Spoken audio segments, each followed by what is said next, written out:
তুমি অন্যের কষ্ট দেখে হাসতেছো? হেসো না, হেসো না। এক সময় তোমার যে কষ্ট হবে না তার কি কোনো গ্যারান্টি আছে? তুমিও তো কষ্ট পেতে পারো, তোমার তো দুঃখ লাগতে পারে। এটা মনে করে অন্যের কষ্টে দুঃখে কখনো হাসবা না। কে জানে কখন কার কি হয়? কেউ কি বলতে পারবে? আজকে তুমি ভালো আছো, তুমি সুস্থ আছো, তুমি সুন্দরভাবে চলাচল করতে পারতেছো, তোমার শরীর মন সব কিছু ভালো আছে, কিন্তু অন্যের কষ্ট দেখে তুমি যে হাসতেছো, তোমার এই সুস্থতা, তোমার এই ভালো থাকা, তোমার ধন সম্পদ, এটা কতটুকু সময়ের জন্য? এটা ক্ষণস্থায়ী, এই আছে এই নাই।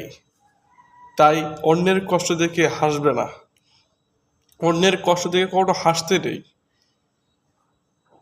এই ছোট্ট বিষয়গুলা বোঝার চেষ্টা করো। কে জানে কখন কার কি হয়? কেউ তো কিছু বলতে পারবে না।